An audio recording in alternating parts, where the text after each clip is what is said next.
Major अभय, हमारे tent के पास से गुजरने वाली नदी से एक लड़की की बॉडी मिली है। फौजी सुंदरदास ने आकर मेजर अभय को खबर दी थी और ये खबर कोई नई नहीं थी। दिन में आई बाढ़ की वजह से कई लोग उस गांव से बहकर नदी के किनारे लग रहे थे। अब तक मेजर अभय राठौर और उनके फौजी साथियों ने 3 बॉडीज को अस्पताल भेजा था। यकीनन ये लड़की भी मर चुकी थी। सुंदरदास, उस लड़की की पहचान अगर सुबह तक होती है तो ठीक, वरना हम खुद ही उसका अंतिम संस्कार कर देंगे।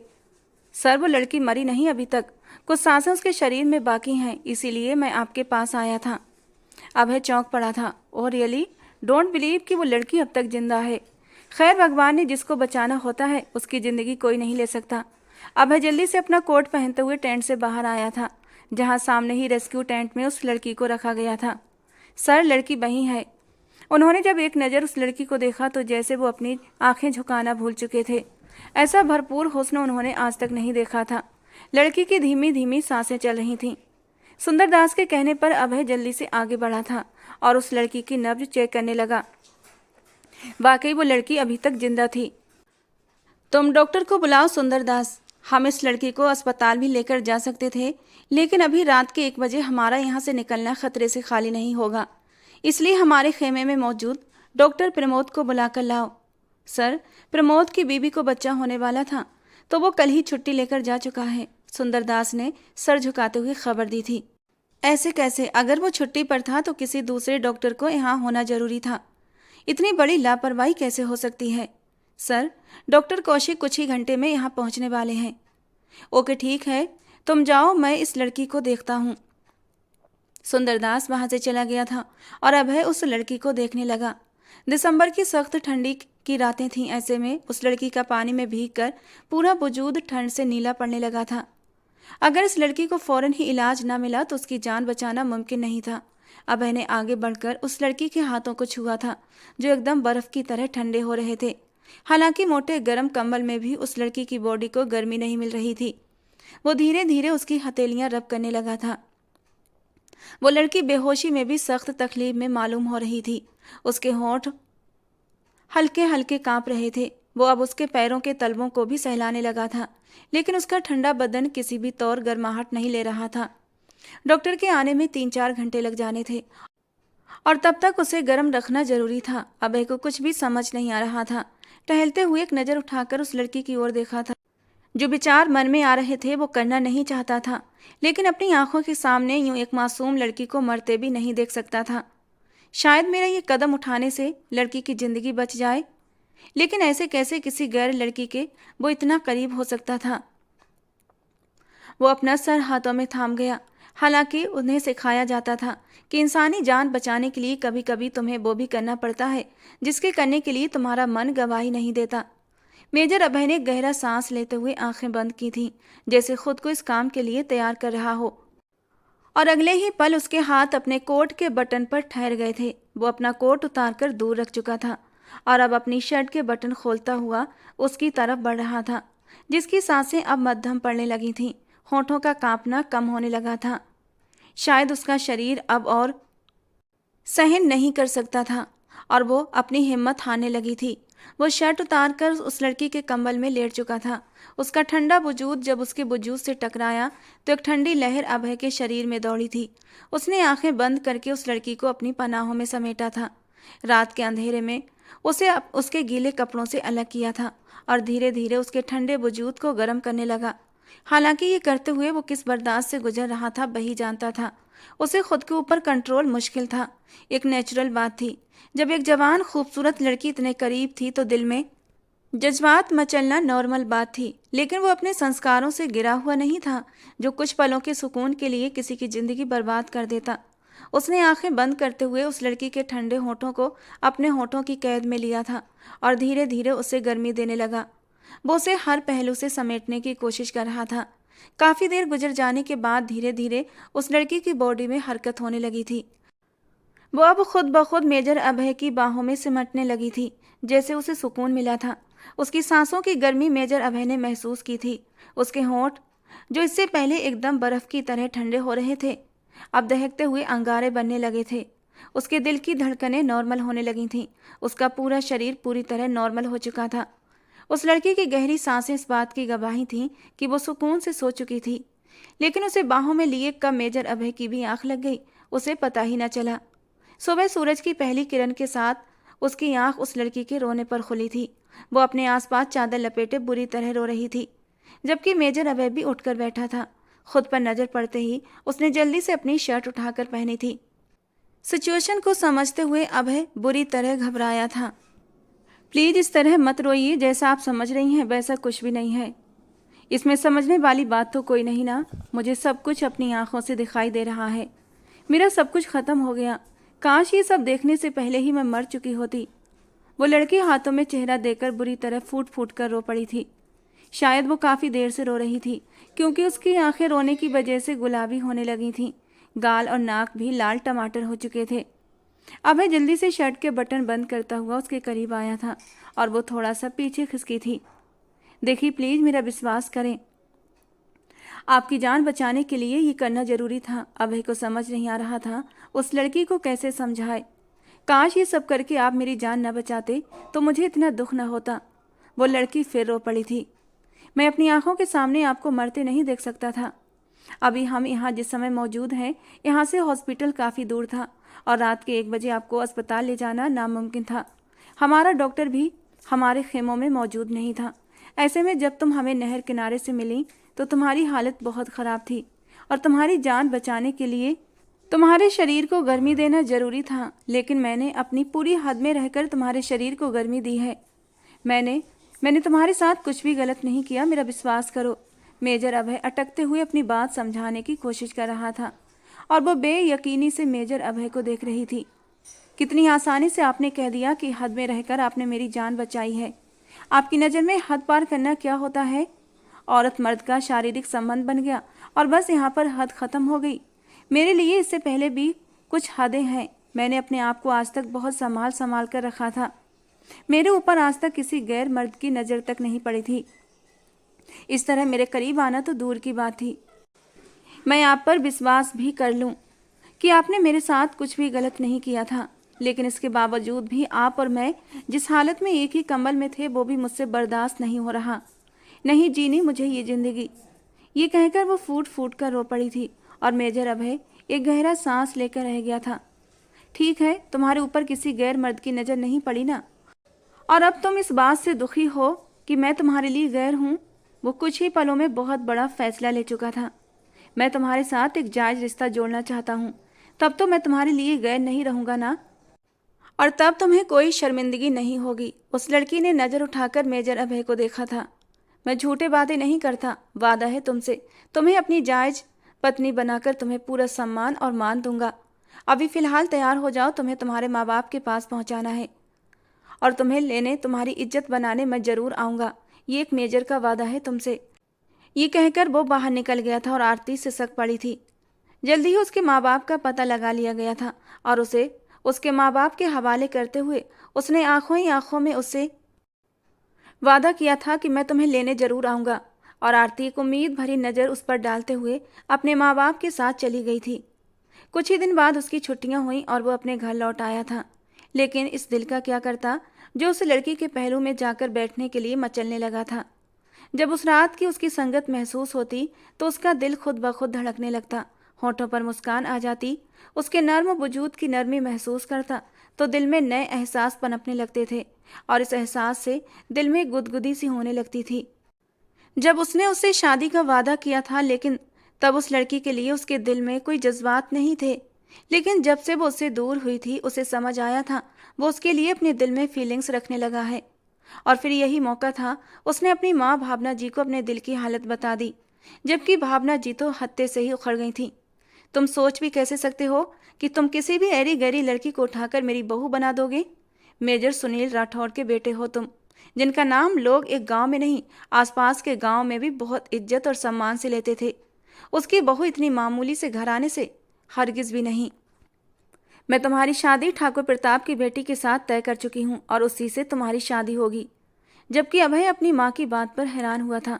मामा, बिना पूछे आपने मेरी शादी तय कर दी, ऐसा कैसे हो सकता है? इसमें पूछने वाली कौन सी बात थी? माँ हूँ तुम्हारी और तुम्हारी जिंदगी के फैसले लेने के हक रखती हूँ। लेकिन ये मेरी पूरी ज़िंदगी का सवाल है मम्मा, और मैं अपने दिल की मर्जी के बिना कुछ भी नहीं करूँगा। मैं आरती से ही शादी करूँगा। मैं उससे वादा कर चुका हूँ, और मैं भी ठाकुर प्रताप से वादा कर चुकी हूँ कि उसकी बेटी नंदिनी ही तुम्हारी बीवी बनेगी। तो आपका वादा तो उसी सूरत में पूरा होगा ना, जब मैं जिंदा बचूंगा, क्योंकि एक मेजर अपने वादे से मुकर जाए उसके लिए मरने के बराबर है, और मैं अपना वादा नहीं तोड़ सकता। अगर आपको मुझसे प्यार नहीं, मुझे मरते देखना चाहती हैं, तो बेशक उस लड़की से मेरी शादी करवा दें, मैं उफ तक नहीं करूँगा। और भावना जी यहीं पर आकर हार चुकी थीं, लेकिन उसी पल से उनके दिल में उस अनजान लड़की के लिए नफरत पनपने लगी थी। उन्होंने गहरा सांस लेते हुए अपने बेटे को देखा था, जो हमेशा से ऐसे ही जिद्दी था। ठीक है, मैं उस लड़की के साथ तुम्हारी शादी करवा दूंगी, लेकिन शादी मेरी शर्तों के अनुसार होगी। अभय चौंका था। कैसी शर्तें मम्मा? वो मैं बाद में बताऊंगी, पहले शादी तो करो। उनके चेहरे पर एक अजीब सी मुस्कान थी, जबकि मेजर तो इसी बात पर खुश हो गया था कि उसकी शादी आरती से हो रही थी। आरती जो अभय के वादे पर आस लगाए बैठी थी, अब उसकी आस टूटने लगी थी। वो अपने आप को आईने के सामने खड़े देख रही थी, अपने पूरे वजूद को घो रही थी, जो पूरी रात के लिए उस मेजर अभय की बाहों में रहा था। अब कैसे ये अपना आप किसी दूसरे के हवाले कर सकती थी, जबकि वो उसकी हर खूबसूरती से आशना हो चुका था। वो तो अब खुद को तन और मन से मेजर अभय का मान चुकी थी। उसे लगा कि वो झूठा वादा कर गया है, अब नहीं आएगा। लेकिन जब वो अपनी माँ के साथ रिश्ता लेकर आया तो उसकी खुशी का ठिकाना नहीं रहा था, और आज वो दुल्हन बनी उसके कमरे में बैठी उसका इंतजार कर रही थी। दिल में नेचुरल डर और झिझक समाई हुई थी, जो मोस्टली इस समय लड़कियों पर छाई होती है। साथ ही साथ उसने मेजर अभय के हवाले से न जाने कितने रंगीन ख्वाब बुन लिए थे, ये जाने बिना कि उसके ये सारे ख्वाब बस टूटने ही वाले थे। उधर मेजर अभय हसीन रात के सपने सजाए अपने कमरे की ओर बढ़ा था कि भावना जी एकदम उसके सामने आई थी। रुक जाओ अभय, कहाँ जा रहे हो? मम्मा, कैसी बातें कर रही हैं आप? अपने कमरे में और कहाँ? शायद तुम भूल रहे हो, मैंने तुमसे कहा था शादी कर लो, लेकिन शर्तें मेरी होंगी, और अब उन शर्तों को पूरा करने का टाइम आ गया है। कैसी शर्त मम्मा? अभय का दिल धड़का था। शर्त यही है कि जब तुमने शादी की बात की थी तो मैंने बाबा जी से बात की थी। उन्होंने बताया ये लड़की हमारे घर के लिए मनहूस साबित होगी, लेकिन उसकी मनहूसियत का एक ही तोड़ है कि तुम कम से कम 3 महीने तक उसके करीब नहीं जाओगे, और अब यही मेरी शर्त है। अपनी माँ की ये शर्त सुनकर अभय परेशान हुआ था। माँ, कैसी बेकार की सोच है आपकी, मैं इन बातों को नहीं मानता। तुम्हें मानना होगा अभय, मैंने तुम्हारी बात मानी, अब तुम्हारा भी फर्ज बनता है कि तुम मेरी बात मानो, और अब अगर तुमने ऐसा नहीं किया तो तुम मेरा मरा मुंह देखोगे। जबकि अभय सांस रोके अपनी जिद्दी माँ को देख रहा था। वो शादी कर चुका था, आरती को अपना बना चुका था, लेकिन पाकर भी उसके करीब नहीं जा पा रहा था। ये सितम क्यों? उसने बेबसी से अपनी माँ को देखा था। जाओ, जाकर मेरे रूम में सो जाओ, आज की रात तुम्हारे रूम में मैं सोऊंगी, और जब तक तुम यहाँ पर हो तब तक इस रूम में नहीं आओगे। ये कहकर वो दरवाजा खोलकर अंदर चली गई थी, जबकि अभय बेबसी से मुट्ठियां भींच कर रह गया था। आरती, जो कि अभय का इंतजार कर रही थी, अपनी सास को कमरे में आता देखकर एकदम सर झुका गई थी। बड़ी बेताबी से इंतजार कर रही हो मेरे बेटे का, ये जाने बिना कि मैं क्या चीज़ हूँ। तुम मेरी मर्जी के खिलाफ उसकी ज़िंदगी में तो आ गई हो, लेकिन कभी उसकी संगत नसीब नहीं कर पाओगी। तुम जैसी मामूली लड़की को मैं अपने घर की नौकरानी भी ना बनाऊं, अपने बेटे की ज़िंदगी में शामिल कैसे कर सकती हूँ? उन्होंने आगे बढ़कर आरती का मुंह दबोचा था। फिलहाल तो भूल जाओ कि अभय तुम्हारे करीब आएगा। वो 3 दिन में अपनी ड्यूटी पर चला जाएगा, उसके बाद तुम्हें उसकी ज़िंदगी से हमेशा निकालने का प्लान बनाऊंगी, समझी? अब उठो और वहाँ सोफे पर जाकर सो जाओ, इस बेड पर मैं सोऊंगी।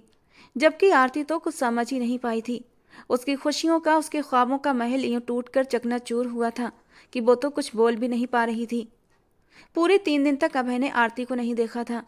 जाने से कुछ देर पहले उसने अपनी माँ से विनती की थी कि एक बार आरती से मिलने तो दें, और तब कहीं जाकर उसे आरती से मिलने का मौका मिला था। आरती को सामने देखकर वो कितनी ही देर तक उसे देखता रह गया था। कुछ ही दिनों में वो गुलाब का फूल थी जो एकदम मुरझाकर रह गई थी, जबकि आरती भी उसे देखकर इमोशनल हुई थी। जल्दी से नजरें झुकाकर अपने आंसू छुपाने की कोशिश की थी। अभय ने आगे बढ़कर उसे कंधों से थाम लिया था। आरती, ये जो हमारे बीच की दूरियां हैं, ये बस कुछ दिनों के लिए हैं। मैं तो तुमसे अपनी मोहब्बत का इजहार भी नहीं कर पाया। मम्मा को बहुत मुश्किल से मैंने शादी के लिए मनाया था, और अब जबकि हमारी शादी हो गई तो मैं चाहता हूँ सब कुछ अच्छे से सेट हो जाए, इसीलिए मैंने माँ की बात मान ली। वादा करता हूँ 3 महीने के बाद आऊँगा, तुम्हारे सारे गिले शिकवे दूर कर दूंगा। उसने आगे बढ़कर आरती के माथे को चूम लिया था और आरती तड़प कर उसके सीने में समा गई थी और बेतहाशा रो पड़ी थी। प्लीज आरती, इस तरह रोकर मुझे कमजोर मत करो, वरना मैं जा नहीं पाऊंगा। उसने आरती के चेहरे को हाथों में लेकर उसके आंसुओं को अपने होठों से चुन लिया था। आई लव यू आरती। और ये सुनकर आरती रोते हुए भी मुस्कुरा दी थी। जानती हो, उस दिन तुमसे शादी का वादा किया था, सिर्फ अपने संस्कारों के हाथों मजबूर होकर, लेकिन कब तुमसे मोहब्बत कर बैठा पता ही नहीं चला। शादी की पहली रात तुमसे इजहार मोहब्बत करके अपनी सारी चाहतें तुम पर लुटाना चाहता था, लेकिन शायद अभी हमारी किस्मत में मिलन नहीं है।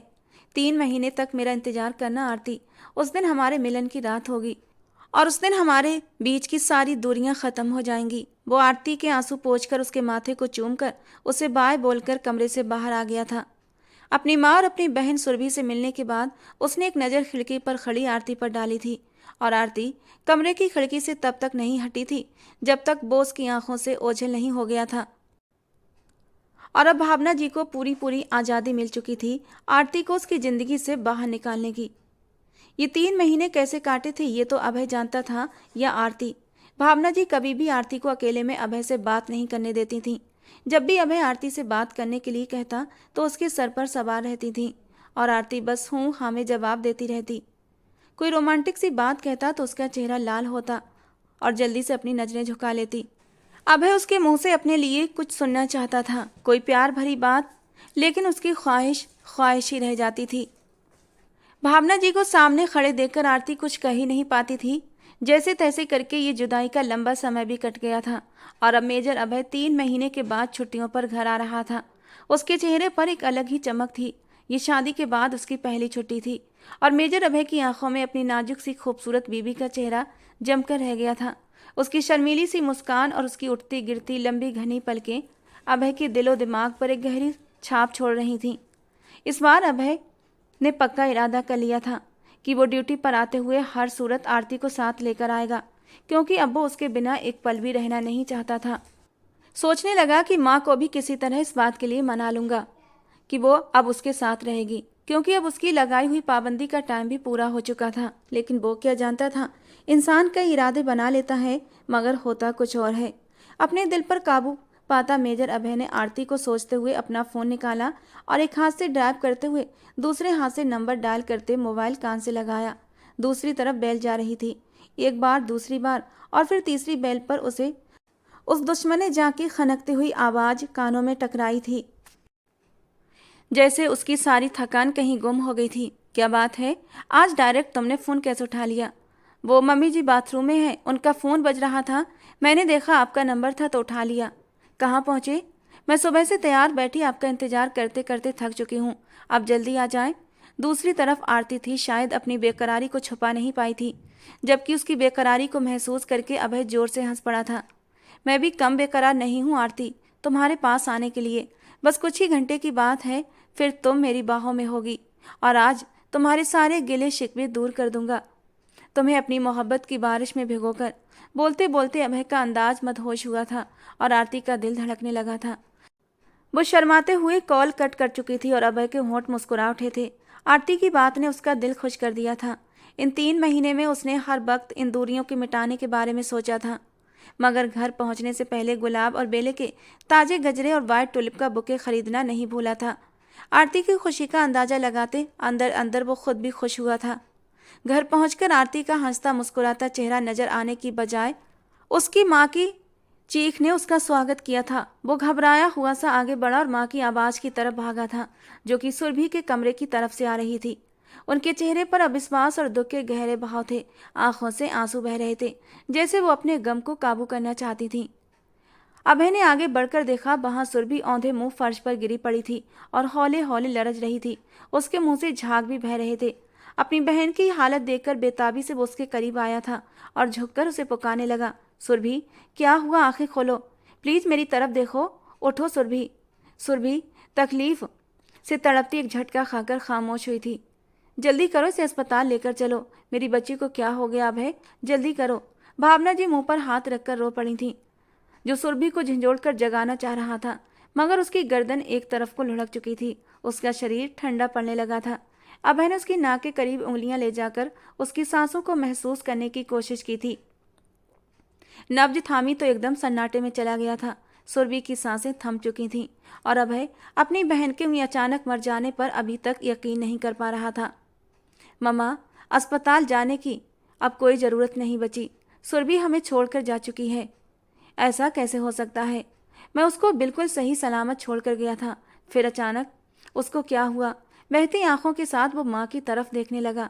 चेहरे पर मायूसी और नामे हिलाता सर देखकर भावना जी की आंखें फटी की फटी रह गई थीं। नहीं अभय, ऐसा नहीं हो सकता। मेरी बच्ची हमें छोड़कर चली गई। मुझे विश्वास नहीं हो रहा।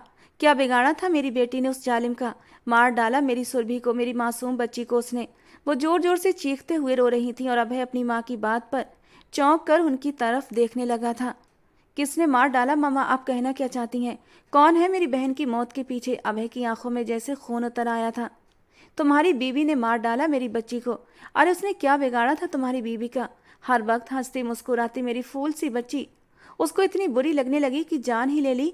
ऐसा तो कोई दुश्मन के साथ भी नहीं करता जैसा तुम्हारी बीवी ने इस मासूम के साथ किया है। भावना जी जोर जोर से रो रही थी। मम्मा, आप ऐसा कैसे कह सकती हैं? आपको आरती पसंद नहीं, मैं अच्छी तरह जानता हूँ, मगर वो इतनी बुरी हरगिज नहीं हो सकती कि मेरी बहन की जान ले ले। आपको जरूर कोई गलतफहमी हुई है। अभय एक कमजोर सी दलील देता हुए बोला था।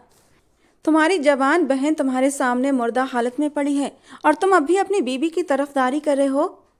तुम्हें लगता है मैं झूठ बोल रही हूँ? देखो अपनी बहन की हालत, जिसके मुंह से झाग निकल रहे हैं और जिस्म नीला होता जा रहा है। क्या ये सब देखने के बाद भी तुम मुझे गलत कहोगे? उसके अलावा इस घर में होता ही कौन है? तुम कहना क्या चाहते हो? क्या मैं खुद ही अपनी फूल सी बच्ची को मारूंगी? मैं एक माँ हूँ, मैं ऐसा कैसे कर सकती हूँ अभय? भावना जी अपनी बात पर डटी थी और अभय को यकीन दिलाने की पूरी कोशिश कर रही थी। ये जो कोई भी है, मैं उसको बिल्कुल भी माफ़ नहीं करूँगा, मगर पहले हमें कुछ ज़रूरी कदम उठाने होंगे। इसकी हालत बिगड़ती जा रही है। अगर हमने ज़्यादा देर की तो मेरी बहन पर लोग तरह तरह की बातें करेंगे और मैं ये हरगिज़ बर्दाश्त नहीं कर सकता। पहले ही न जाने कितनी तकलीफ सहकर मेरी बहन ने अपनी जान दी है।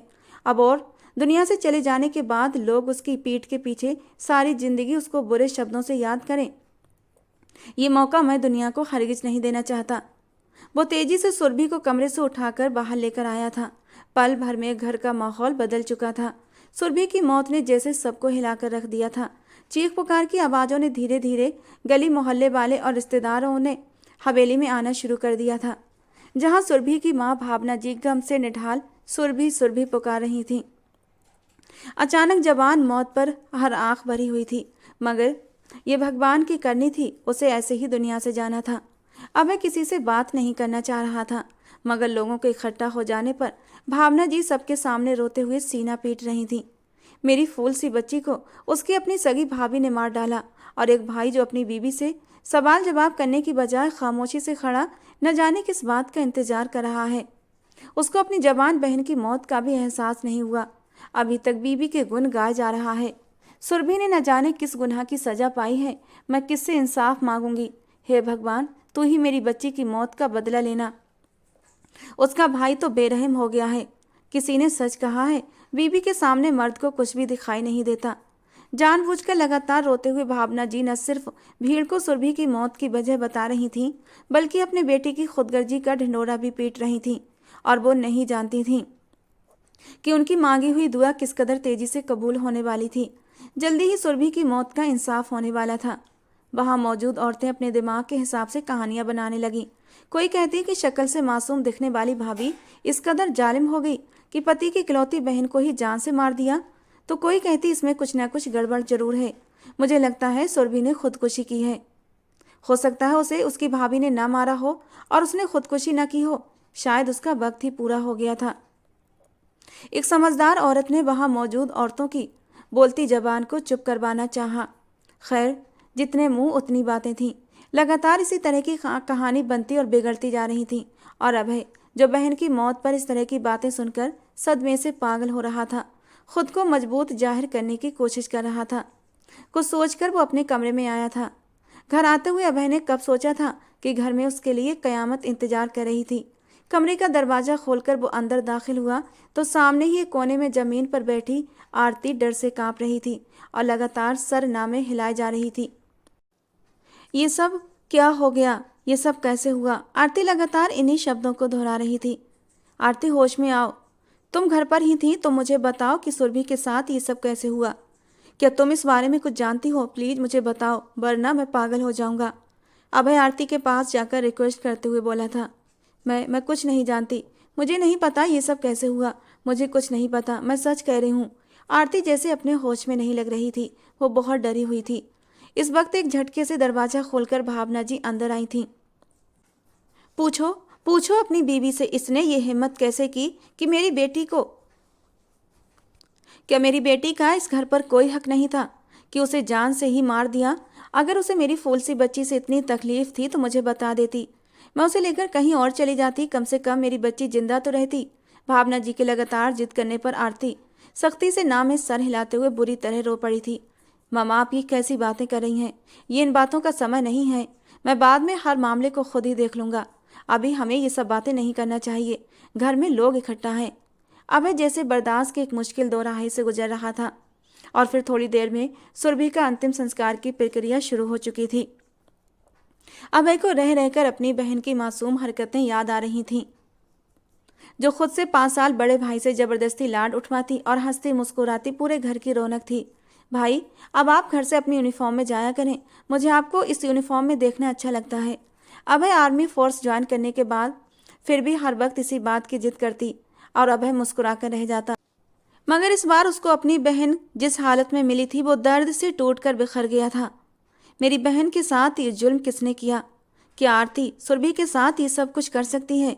अभय के दिमाग में आरती का मासूम चेहरा और डर से कांपता बदन आने लगा था तो वो खुद ही अपनी सोचों को झटकने लगा। नहीं, वो ऐसा नहीं कर सकती। वो तो बहुत छोटे दिल की मासूम सी लड़की है। वो इतना बड़ा जुर्म कैसे कर सकती है? वो नहीं तो फिर कौन हो सकता है?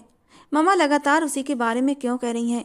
वो अलग अलग सोचों में घिरा था और भगवान से प्रार्थना कर रहा था कि वो जल्द से जल्द इस बात का खुलासा कर ले कि असल गुनहगार कौन है, ताकि उसको सजा दी जाए और अभय के सीने में जलती आग को ठंडक मिल सके। मैं तुमसे कहती रही कि अपनी बीबी से पूछो, मगर नहीं, मेरी बात पर तो तुम्हें यकीन ही नहीं था। अगर ऐसा है तो अब अपनी बीबी से खुद ही पूछ लो। उससे कहे वो तुम्हें सब कुछ सच सच बताए कि मैं गलत कह रही हूँ या सच। उसने मेरी सुरभि की जान नहीं ली थी क्या? और अभय जो गम और गुस्से से परेशान सा घर में दाखिल हुआ था, उसकी माँ एक बार फिर उसके सामने आकर खड़ी हुई थी। माँ के कहने पर उसने सर उठाया तो हॉल के कोने में सर झुकाकर खड़ी आरती ने कुछ पल के लिए अपना सर उठाया था और अभय की सवालिया नजरें खुद पर जमी देखकर रोते हुए अपने जुर्म को स्वीकार कर लिया। हाँ, मैंने सुरभि की जान ली है क्योंकि मुझे उसका इस घर पर और आपके दिल पर कब्जा पसंद नहीं था। हाँ, मैं मानती हूँ कि मुझे सुरभि से नफरत थी और मैंने अपनी नफरत के हाथों मजबूर होकर उसकी जान ले ली। आरती सर झुकाए बोले जा रही थी और अभय के कदम उसकी तरफ बढ़ने लगे। उसकी आंखों में नफरत से चिंगारियां फूट रही थीं। ऐसा महसूस होता था वो आरती को कुछ ही पल में जलाकर राख कर देगा। वो अपनी बहन से इतनी ही मोहब्बत करता था कि उसे उस तकलीफ से 2-4 करने वाले को जिंदा जला देता। ये तुम कह रही हो आरती? तुम जानती हो ना, सुरभि मेरी बहन थी और जो तुम कह रही हो उसके अनुसार तुम उसकी कातिल हो और कत्ल की सजा किस कदर संगीन होती है तुम्हें इस बात का अंदाजा भी है। मेरी बहन को तुमने क्यों मारा? ऐसा कैसे कर सकती हो? मेजर अभय जैसे आरती के शब्दों को दोबारा से सुनना चाहता था। मैं किसी सजा के बारे में नहीं जानती अभय, ना ही मैं नफरत में ये जान पाई थी कि जो कदम मैं उठा रही हूँ उसके बाद मेरा क्या होगा। आप मुझे पुलिस के हवाले कर दें, फांसी चढ़ा दें या खुद ही गोली मार दें, जो चाहे करें, मगर मुझे बार बार इस जुर्म की गवाही न लें। मैं आपको एक बार बता चुकी हूँ, अब आगे नहीं बताऊंगी। वो झुके सर के साथ दबी दबी आवाज में बोले जा रही थी और अचानक ही अभय का हाथ उठा और उसके नाजुक से गालों पर अपने सख्त हाथ की छाप छोड़ चुका था। सजा तो तुम्हें जरूर मिलेगी, मगर पहले जुर्म साबित हो जाए, फिर मैं खुद अपना गुस्सा ठंडा करूंगा। उसके बाद तुम्हें कानून के हवाले करूंगा और तुम्हें इस कदर भयानक सजा दिलवाऊंगा कि तुम सारी जिंदगी याद रखोगी। अभय के बोलने का अंदाज सर्द और पथरीला था। अभय, जब लड़की ने अपने मुंह से स्वीकार कर लिया कि वही कातिल है, तो फिर किसी की गवाही की गुंजाइश कहाँ रहती है? तुम्हें पहली फुर्सत में इसे पुलिस के हवाले कर देना चाहिए ताकि ये अपने अंजाम को पहुंच जाए।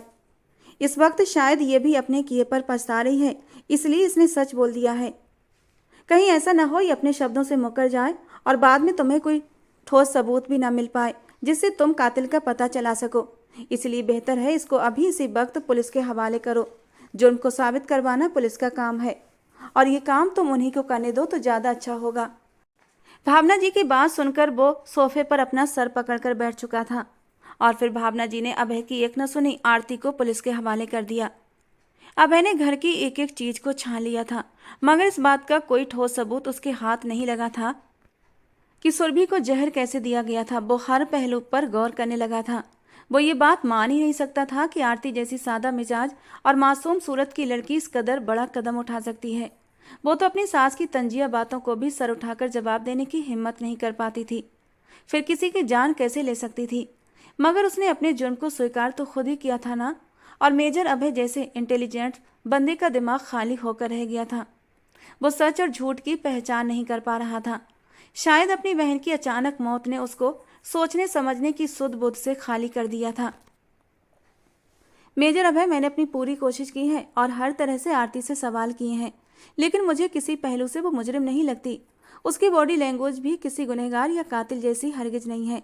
कातिल की आंखों में नफरत या फिर शर्मिंदगी होती है, मगर उसकी निगाहों में सिर्फ डर है।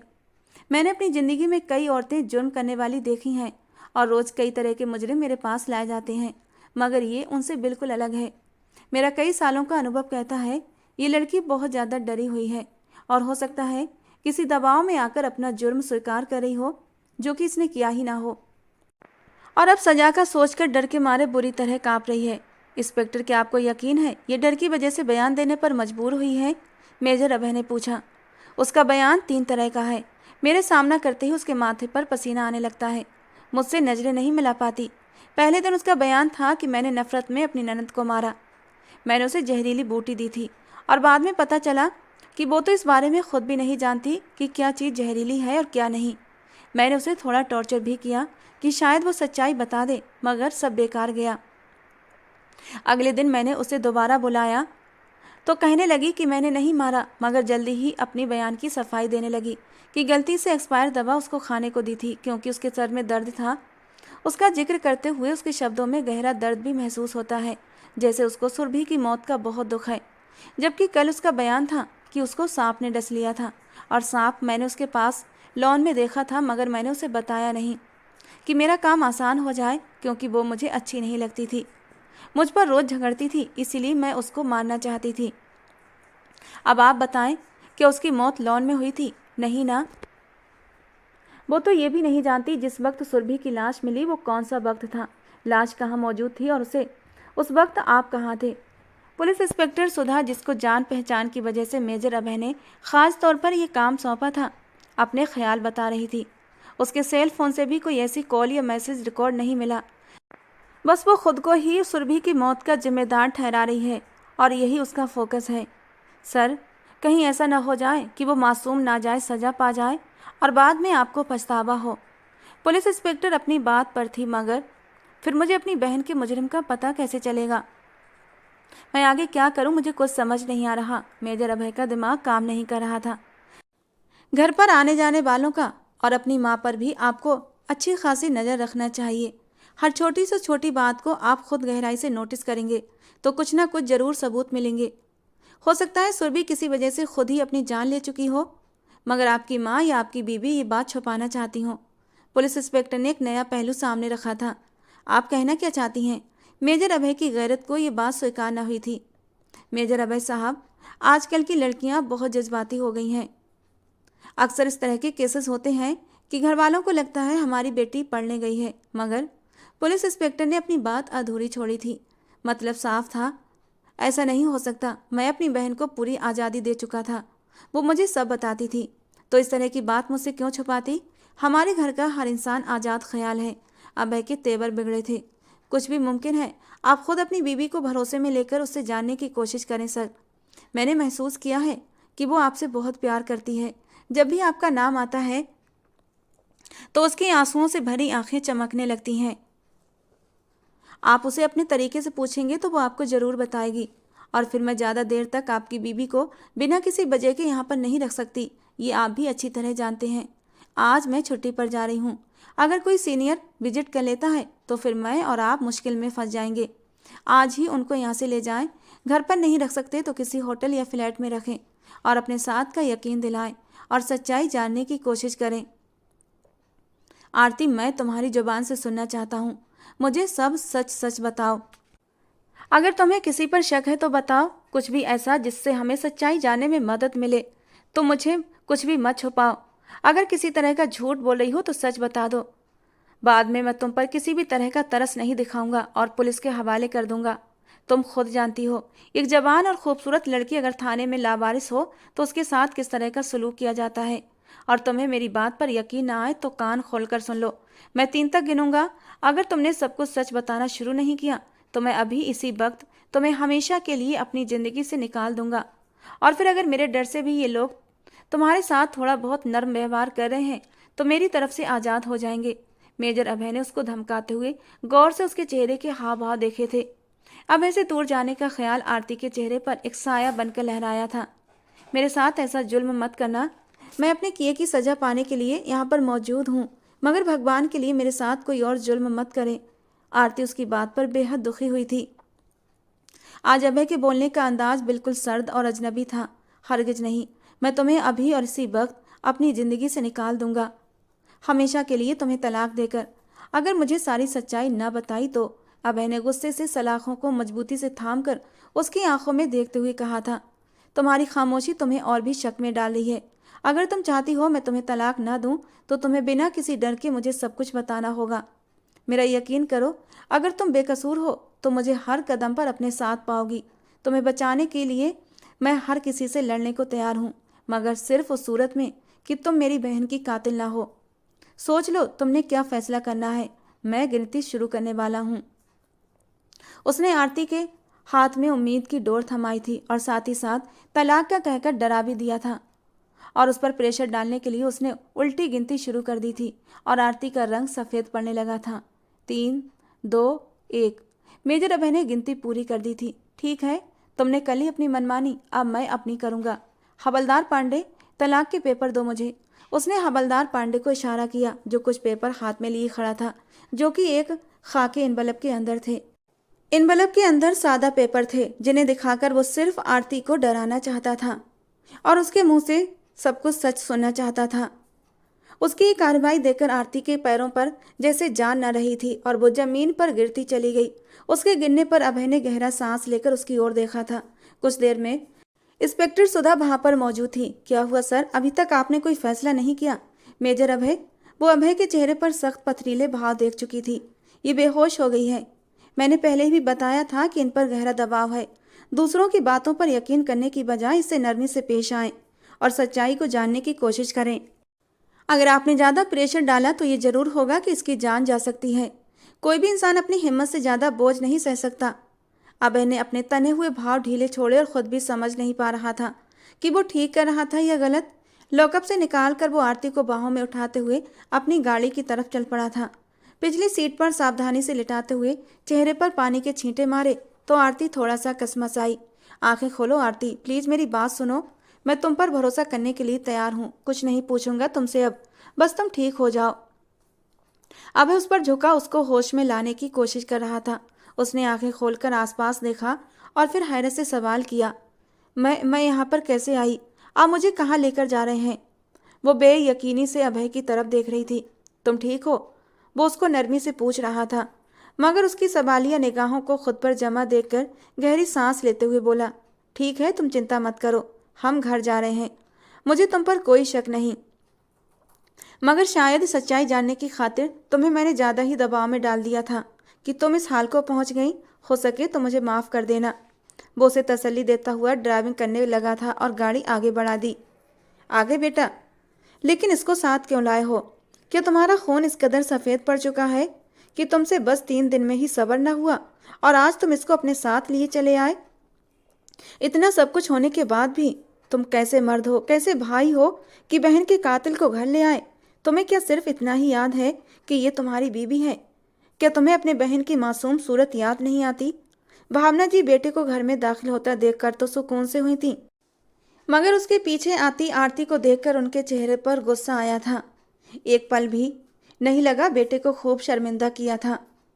वो पहले ही आरती पर बहुत प्रेशर डाल चुका था, अब और कुछ करना नहीं चाहता था। उसका दिल गवाही नहीं देता था कि आरती ने सुरभि को मारा है, और जब तक उसे ठोस सबूत नहीं मिल जाते वो आरती को तकलीफ देना नहीं चाहता था। इसलिए खामोशी से आरती का हाथ थामे अपने कमरे की तरफ बढ़ गया। कमरे में दाखिल होकर अपने हाथ में दवा खाकी लिफाफा निकाला और ताज़ा मोतिये के फूल वाले गजरे निकाल कर आरती के बालों में सजा दिए। देखो आरती, मेरी बहन की मौत को 3 दिन हुए हैं और मैं तुम्हें गजरे खरीद कर पहना रहा हूँ। इसी से अंदाज़ा लगा लो तुम्हें कितना चाहता हूँ। तो तुम्हारा भी तो फर्ज बनता है ना कि अपनी पति की खुशी का ख्याल रखो। हमारे बीच के मैं सारे फासले मिटा देना चाहता हूँ। अभय पुरानी टोन में लौट आया था और आरती का हाथ थामे छोटे छोटे कदम उठाता बेड तक जा पहुँचा। नहीं प्लीज ऐसा मत करें। आरती के चेहरे पर घबराहट और डर सिमट आया था। मगर क्यों? मैं तुम्हारा पति हूँ, तो क्यों तुम मुझसे खुद को दूर रखना चाहती हो? तुम जानती हो आरती, ये 3 महीने मैंने कैसे तड़प तड़प कर गुजारे हैं। एक इंसान हूँ मैं और मेरे भी कुछ जज्बात हैं। तुम्हारे साथ आखिर प्रॉब्लम क्या है आरती? वो चिढ़ गया था, अब और बर्दाश्त नहीं कर सकता था। बस मैंने बहुत देख लिए तुम्हारे नखरे, आज मैं कोई बहाना नहीं सुनूंगा। वो गुस्से से बिखर कर बोला था। वो जानता था इस वक्त आरती दिमागी तौर पर परेशान है, इसलिए वो उसे सुकून ही तो देना चाहता था। अपनी संगत में अपनी बाहों में समेट कर उसे एहसास कराना चाहता था कि वो उसके साथ है। उसने आरती को अपने करीब करके अपने सीने से लगाया तो उसकी सिसकियां कमरे में गूंज उठी थीं। धीरे धीरे अपने होठों से उसने आरती के वजूद को चूमना शुरू कर दिया और वो अपना सांस रोके खड़ी थी। और जैसे ही उसके होंठ गर्दन से होते हुए उसके गालों तक आए थे तो उसे नमी का एहसास हुआ था और अभय हथियार डालने पर मजबूर हो चुका था। ठीक है, तुम सो जाओ।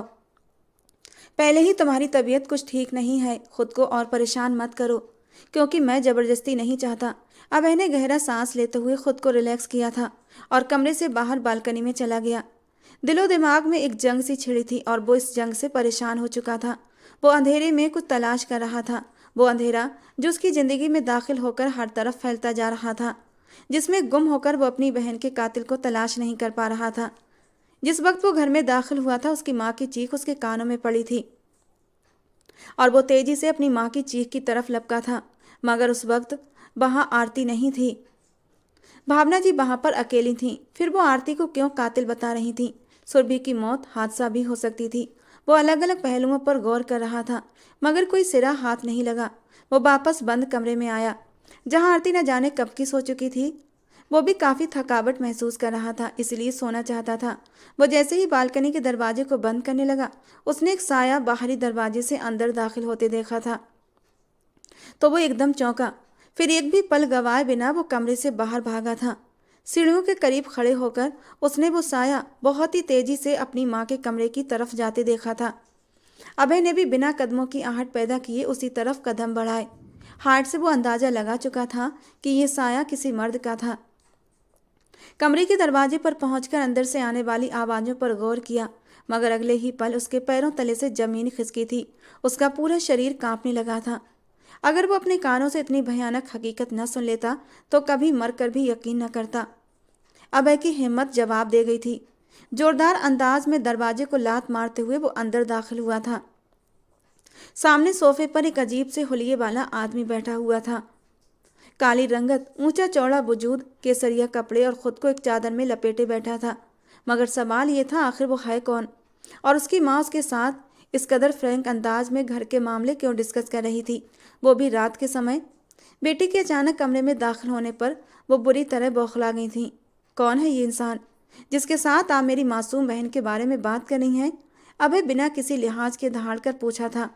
बेटा तुम गुस्सा मत करो, मैं सब बताती हूँ। भावना जी ने खुश्क होंठों पर जबान फेरी थी।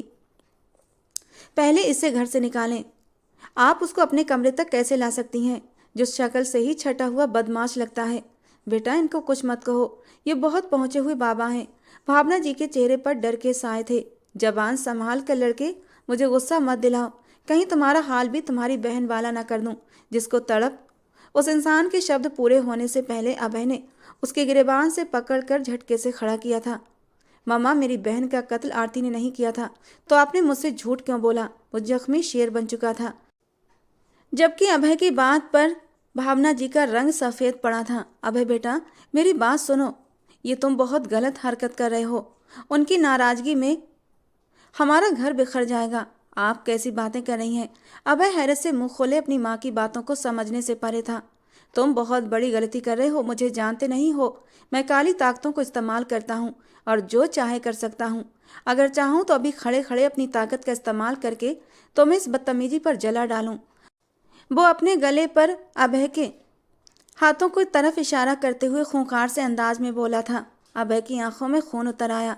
बेटा, भगवान के लिए ऐसा मत करो, ये बहुत पहुंचे हुए बाबा हैं, इनके साथ इस तरह बदतमीजी मत करो। तुम नहीं समझोगे, मैंने जो भी किया तुम्हारे भले के लिए किया था, इसी में हम सबकी भलाई छिपी थी। मुझे मजबूर मत करो, मैं इस बारे में तुम्हें कुछ नहीं बताऊंगी। भावना जी के बोलने का अंदाज अब अजीब सा हो रहा था, जैसे वो बहुत ज़्यादा दहशत में हो। मेरी बहन की मौत में और उसका इल्ज़ाम मेरी बीवी पर लगाकर उसे गिरफ्तार करवाकर कौन सी भलाई छिपी थी? आपको ये सब नहीं करना चाहिए था। मैं आपको कभी माफ़ नहीं करूँगा। अभय का दिल खून के आंसू रो रहा था। सुरभि, मैंने तुम्हारे लिए बहुत अच्छे घर का रिश्ता देखा है। मैं चाहती हूँ कल जब वो लोग तुम्हें देखने आए तो उनकी खातिरदारी में कोई कमी नहीं होनी चाहिए। तुम कल अपनी फ्रेंड पूनम के साथ पार्लर चले जाओ और अपनी स्किन केयर करवा लो। पता नहीं क्यों इतनी सुस्त हो। एक वो लोग हैं जो हथियार कांटों से लैस होकर बड़े बड़े अफसरों को फांस लेते हैं और अपने छोटे घरों को छोड़कर बड़े घरों की रौनक बन जाती हैं। खैर छोड़ो, अब गुजरी बातों पर मिट्टी डालो। ऐसा कहने से अपना दिल ही जलता है। मैं पूनम से कह दूंगी, तुम 4 बजे उसके साथ जरूर चली जाना। समझ गई? भावना जी हर कदम पर आरती को बेइज्जत करना अपना फर्ज समझती थीं, जो अपना सर झुकाए उनके सामने सोफे पर बैठी थी। माँ, मेरी स्किन ऐसी ही है और मैं अपनी केयर भी करती हूँ।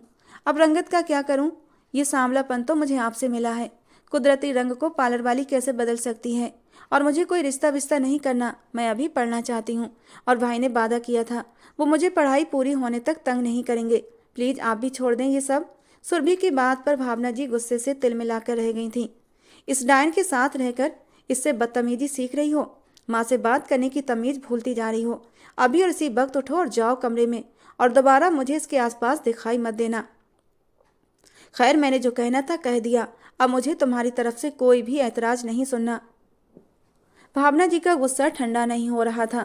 अगले दिन मेहमानों के आने पर सुरभि घर से गायब हो चुकी थी और काफ़ी देर से वापस आई थी। माँ के चेहरे पर गुस्सा देखकर नज़र चुराती अंदर जाने लगी। रुको, तुम्हारी हिम्मत कैसे हुई मेरी आज्ञा का पालन न करने की? मैंने तुम्हें तैयार रहने को कहा था ना। फिर कहाँ चली गई थी और किससे पूछ कर गई थी? भावना जी आज उसे छोड़ने के मूड में नहीं थी। मामा, मैं अपनी दोस्त के घर चली गई थी। मैंने आपको बताया तो था मैं शादी नहीं करना चाहती, मगर आप हैं कि जिद पर आई हुई हैं, तो मेरे पास इसके सिवा कोई दूसरा रास्ता नहीं बचा था। मुझे अभी शादी ही नहीं करनी, इसीलिए मैंने ये कदम उठाया था। अब आप मुझे मजबूर न करें कि दोबारा ये कदम उठाऊं। इस बार तो वापस लौट आई हूँ, अगली बार ऐसा मुमकिन नहीं हो पाएगा। फिर सारी जिंदगी लकीर पीटती रहना। चलती हूँ, मुझे अभी टेस्ट की तैयारी करनी है। सुरभि ने दो टूक अंदाज अपनाया, मगर भावना जी की आंखों से चिंगारियां निकल रही थीं। तुम हद से बागी होती जा रही हो सुरभि, तुम्हें तो मैं अच्छे से सबक सिखाती हूँ। अपने कमरे से कदम भी बाहर नहीं रखोगी। मैं बहुत जल्द तुम्हारी शादी करने वाली हूँ। मुझे आंखें दिखाने लगी हो, इतनी बड़ी हो गई। भावना जी ने उसका हाथ पकड़कर घसीटना शुरू कर दिया था और उसे ले जाकर बेड पर धक्का देते हुए दरवाज़ा बाहर से लॉक कर दिया।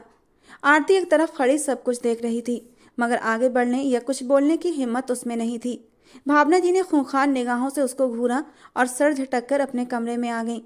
कुछ दिन तक सुरभि ने खूब हंगामा किया, मगर फिर वो बिल्कुल खामोश हो गई थी। भावना जी को जब यकीन हो गया सुरभि अब हिम्मत दिखाने की कोशिश नहीं करेगी, तो उसको कमरे से निकलने की इजाज़त दे दी गई थी, मगर घर से अब भी बाहर जाने की इजाज़त नहीं थी। और फिर एक दिन सुरभि को आरती से बात करते हुए भावना जी ने सुन लिया। आरती भाभी, प्लीज़ आप कुछ करें, भाई को इस बारे में बताएं, वो मेरी मदद करेंगे। मैं अमित को पसंद करती हूँ और मैं अमित से छुपकर शादी भी कर चुकी हूँ। उसके अलावा किसी के बारे में सोचना भी नहीं चाहती। मगर सुरभि, तुम जानती हो ना, मम्मी जी कभी ऐसा नहीं मानेंगी। आरती डर रही थी। उसकी फिक्र मत करें, अभय भाई सब संभाल लेंगे। माँ की भी उनके सामने एक नहीं चलती, वो बस मुझ पर रौब झाड़ती हैं। आप बस भाई से बात करें। अगर मम्मी जी को पता चला तो क्या होगा सुरभि? तुम तो उनकी बेटी हो, तुम्हें कुछ नहीं कहेंगी। हाँ, मुझे जान से मार देंगी। तुम अपनी माँ को अपनी शादी के बारे में बता दो ना, या फिर सब कुछ अपने भाई से बता दो। आरती परेशान हो रही थी। कैसे करूं भाई से बात? मामा ने मेरा फ़ोन छीन लिया है। मगर ये सब कुछ सुन लेने के बाद भावना जी अपनी ईगो के हाथों मजबूर इस हद तक चली जाएंगी, ये किसी के बहमो गुमान में भी नहीं था। पूरी ताकत से दरवाज़ा खोलकर वो अंदर दाखिल हुई थीं। उनके चेहरे से जाहिर था कि वो सब कुछ सुन चुकी हैं और अब सुरभि के साथ आरती की भी खैर नहीं थी। तुम्हारी इतनी हिम्मत कि मेरी बेटी को पट्टियाँ पढ़ाओ। मैं जानती थी तुम जैसी लड़कियां मनहूस होती हैं, मगर अभय ने मेरी एक न सुनी। अब देखो कैसे मज़े से मेरी बेटी को फरार होने के रास्ते दिखा रही है। तुम तो खुश होगी ना कि ये घर से चली जाए और तुम्हारी जान छूटे, मगर मैं ऐसा नहीं होने दूंगी। उसको देख लूँ, फिर तुम्हारा भी इंतजाम करती हूँ और तुम पहली फुर्सत में उस लड़के से तलाक लोगी। और आरती से बात करते वो अचानक सुरभि की तरफ पलटी थीं। भावना जी के इरादे अच्छे खासे खतरनाक थे। बस कर दे माँ, भाभी ने कुछ नहीं किया। वो तो जानती ही नहीं कि मैं अमित से शादी कर चुकी हूँ। ये बात मैंने खुद आज ही इन्हें बताई है। आप अपने सामने किसी की मर्जी चलने कब देती हैं कि मैं आपको ये राज बताती? मगर खैर, अब सुन ही चुकी हो तो ये भी सुन लें कि मैंने लगभग 3 महीने पहले ही शादी कर रखी है और तब आरती भाभी इस घर में नहीं आई थी। और सबसे बड़ी खबर तो ये है कि मैं माँ बनने वाली हूँ।